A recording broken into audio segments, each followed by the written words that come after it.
Voilà, je vous propose dans cette vidéo la correction du bac ES d'Asie de juin 2016, donc l'exercice de spécialité.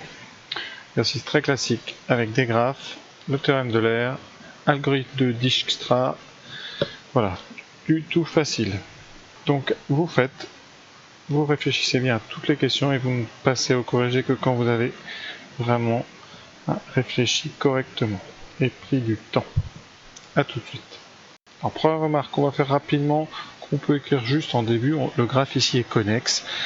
Vous pouvez aller d'un point à un autre, quel que soit le couple de points que vous choisissez. Donc, vous n'avez en fait qu'un seul graphe, vous n'avez pas deux parties séparées. Voilà. C'est toujours le cas au bac ES, donc il n'y a pas de souci. On peut éluder ce problème-là. Donc maintenant, rappelons ce que c'est qu'une chaîne aérienne. Donc une chaîne aérienne, c'est une chaîne contenue dans le graphe qui va partir d'un sommet pour aller à un autre et qui va passer par toutes les arêtes exactement une fois. Elle pourra passer par plusieurs sommets et plusieurs fois, mais elle va passer exactement une fois par toutes les arêtes. Alors, ça se fait avec ce qu'on appelle le théorème de l'air. Donc, je rappelle le théorème de l'air rapidement. Un graphe admet une chaîne aérienne si et seulement si il possède 0 ou 2 sommets, 2 degrés impairs. Donc, il va falloir, donc, ce théorème de l'air, il faut 0 ou 2 sommets.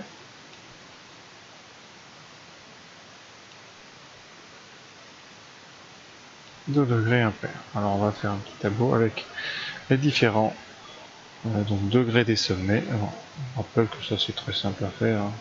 Petit tableau, on met les sommets ici.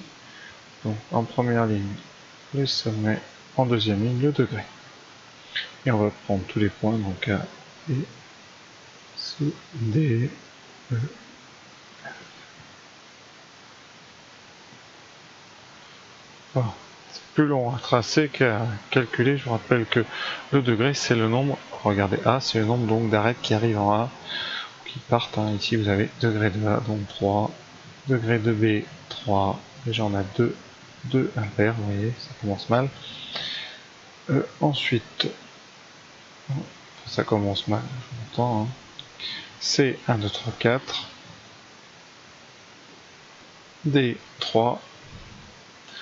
Alors on peut déjà s'arrêter là, puisque là c'est pas la peine, on peut quand même continuer, mais il rien qu'ici, on a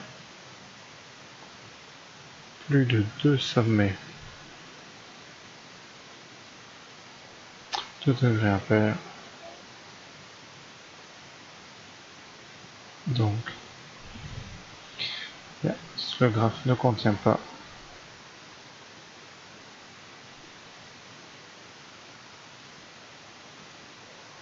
de chaîne aérienne. C'est-à-dire que vous n'arriverez pas à relier, donc à passer par toutes les arêtes une fois. Voilà, alors je vais quand même donner tous les autres degrés, même si ici ça ne servira à rien.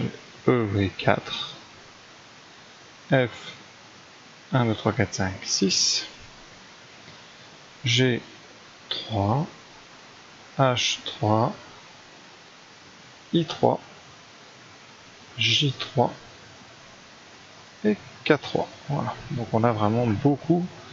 Si on veut compter 1, 2, 3, 4, 5, 6, 7, 8 sommets de degrés impairs. Donc voilà, on est très loin d'avoir des chaînes aériennes dans ce graphe.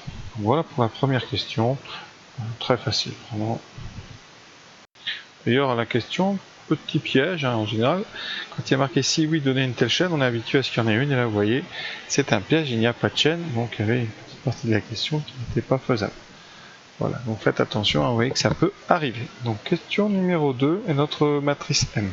Voilà, alors on vous demande de déterminer les réels ABCD pour que la matrice M, ici présente, représente la matrice d'adjacence. Donc on va rappeler ce que c'est la matrice d'adjacence du graphe. Et vous voyez, on voit bien, on va se mettre le surligneur un petit peu les 4 lettres ici, A, B, C et D. Oui. Donc il faut trouver 4 réels qui sont des entiers positifs ici, puisqu'ils vont nous donner des nombres d'arêtes. Voilà, alors, la matrice d'adjacence, qu'est-ce que c'est? C'est une matrice avec ici donc des coefficients qui sont en ième ligne et donc en ième colonne. Alors si vous prenez le coefficient AIJ, situé donc AIJ, donc entre parenthèses ième ligne JM colonne, donc dans votre matrice de ça, voilà, vous avez une matrice très grande, ici un nombre qui est ici, là, en I et en JM, voilà, et bien, ce nombre ici, il va vous donner le nombre d'arêtes qui relie le IM sommet au JM. Sachant ici que notre matrice M, eh bien, d'après le texte, elle représente la matrice d'adjacence, les sommets étant pris dans l'ordre alphabétique. Donc ici, donc la première colonne c'est A, B, C, D, E, F, G, H, I, J et K. Et pareil en colonne A, B, C, D, E. Voilà. Donc, si on doit regarder A, le nombre A étant troisième ligne et quatrième colonne. Il représente donc le nombre de chemins qui vont de C vers D. On lit d'abord la ligne ici, C vers D. On regarde sur les graphes, de C vers D, et on n'a aucun chemin. Donc ici, là, il y a donc il n'y a pas d'arête de C à D. Donc A égale 0. Et on va faire pareil pour B, C et D. Alors on va aller un peu plus vite. Donc B, qu'est-ce qui lui arrive? Le réel B. B, c'est donc, d'après notre matrice ici, ce qui va de D jusqu'à G. B, c'est donc de D jusqu'à G. De D à G, vous avez une arête. Il y a une arête de D à G. Donc B vaut 1. Pour ceux qui n'ont pas bien suivi, un B est situé en quatrième ligne. Donc la quatrième ligne, c'est la ligne qui correspond à D. Et en, vous voyez, ici, en colonne, 1, 2, 3, 4, 5, 6, 7e colonne, qui correspond à G. C'est donc les arêtes qui vont de D à G. Alors, le C, je change de couleur pour que ça soit bien clair. Donc C, on accélère un peu, il est ici, donc il est sur la ligne correspondant au point I, et sur la colonne correspondant au point E. Donc c'est ce qui va de I à E, et on a de I à E sur notre dessin aucune arête. Donc ici, attendez, je vais quand même réviser comme tout à l'heure, il y a une arête de I à E, ou entre I et E, parce qu'il n'y a pas de sens ici, donc c'est égal 1. Et alors, il nous reste D. Alors D, je vais mettre en violet, en rose, pardon. D, c'est donc de K jusqu'à E. Là, D, donc entre parenthèses, D étant donc 1, 2, 3, 4, 5, 6, 7, 8, 9, 10, 11e ligne. C'est la ligne qui correspond à K en 5e colonne.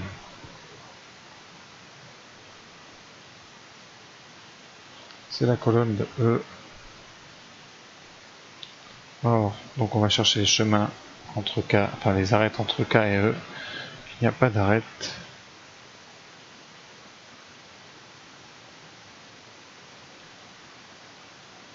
entre K et E. Donc D égale 0. Donc résumons à vos 0. B vaut 1, C vaut 1 et D vaut 0. Voilà. Ah, donc pareil, c'est du cours, hein, donc il faut tous savoir faire ça. Je rappelle, matrice d'adjacence d'un graphe, même d'un graphe orienté. Hein. Vous partez donc ici, si vous voulez traduire ce que signifie ce 1, eh bien vous allez partir ici horizontalement, voilà, et vous allez après aller verticalement, on est comme ça. Et ce nombre inscrit ici vous indique le nombre de chemins qui vont de la lettre qui est écrite ici à la lettre qui est écrite en haut. Alors quand c'est un graphe non orienté comme ici, c'est le nombre d'arêtes entre les deux. Si c'est un graphe orienté, il faudra vraiment respecter le sens des flèches. Sachant que vous pouvez avoir ici des nombres plus grands que 1. S'il y a 2 chemins par exemple, on va avoir des graphes un petit peu plus tordus que ça, avec ici plusieurs chemins, d'accord, pour aussi des boucles dans certains, et on en tient compte. Alors on voit qu'il n'y a pas de boucle ici parce que dans la diagonale ici il n'y avait que des zéros. Donc voilà. Alors la question suivante, on vous donne la matrice M au cube. Donc les coefficients de cette matrice M au cube vont donner les chemins de longueur 3 reliant un sommet à un autre. Alors nous, hein, ici, alors j'ai cru vous traduire un petit peu pour vraiment avant de faire la question. Par exemple, je vais surligner quelques le 13 ici. Par exemple, si vous voulez savoir ce que veut dire ce 13, eh bien vous devez absolument ici écrire le nom A, B, C, D, E, F. Donc c'est la ligne de F et A, B. Ça veut dire ici que vous aurez 13 chemins reliant F à B dans ce sens. Voilà. Il y a 13 façons d'aller de F à B en 3 étapes, c'est-à-dire avec des chemins de longueur 3. Tout ça, ça vous donne les chemins de longueur 3. Ici, ce 16 vous dira qu'il y a donc 16 chemins de longueur 3 entre F et cette fois-ci, ça sera C. Alors, on vous parle de quoi? Alors, on vous parle des chemins qui relient A à J. Donc, première étape, très très important, on va bien numéroter et trouver où sont A et J. Alors A, on part de A, donc ça va être en première ligne, et J, donc A, B, C, D, E, F, G, H, J. Voilà, donc très très important, c'est ce numéro. Donc 5, ce chiffre 5 qui est écrit à la première ligne et à la, ici, 10e colonne. Donc, pour rédiger, vous pouvez faire ça. On lit le coefficient écrit en première ligne. Entre parenthèses, vous pouvez mettre pour A. Et 10e colonne pour J. Il vaut 5. Il y a donc 5 chemins. Il faut être très précis. On a la matrice ici au cube. Donc 5 chemins de longueur 3. Alors, entre parenthèses, car on a n puissance 3 reliant à le premier point, à J, le 10e point. Voilà. Alors ensuite, on vous demande quels sont, eh bien, ces chemins. Bon, là, quand c'est des petits chemins, on y va un petit peu au hasard, on mesure. Puis dès qu'on en a 5, on sait qu'on les a tous, puisqu'il y en a exactement 5. Donc vous avez très simplement, ici, vous voyez, en prenant AD, G, J. Donc vous avez écrire le chemin avec les sommets, donc vous avez le chemin A, oh, pardon. Donc c'est A, D, G, I, J. Premier. Donc on a fait celui-là. 1, 2 et 3. Il faut 3 arêtes. Vous avez, en restant sur AD, vous pouvez faire AD, F, J. A, D, F, J. Alors, en passant par D, là, vous n'en avez plus, parce qu'après en G, vous n'avez qu'une seule façon. Donc là, on va maintenant faire AC. Alors, AC. Quand vous êtes en C, vous pouvez faire G, J. AC, G, J. Vous pouvez aussi faire AC, F, J. Voilà, et maintenant il faut donc en trouver un autre, puisqu'il y en a trouvé, vous voyez ici, que 4. Alors on vient de faire tous ceux qui partaient de A pour aller en D, ensuite tous ceux qui vont de A pour aller en C, on va ici en passant par B, et effectivement il y en a un, donc A, B, F, J. Et voilà donc nos 5 chemins de longueur 3. Alors on voit qu'ils ont une longueur 3 puisqu'ils contiennent 4 lettres. Il y a donc une arête entre chaque ici, lettre ici, une là, une là et une là, vous voyez. Voilà, donc la partie A terminée, il nous reste la partie B, la plus longue on va dire, parce que c'est là où on va utiliser l'algorithme, le fameux algorithme de Dijkstra.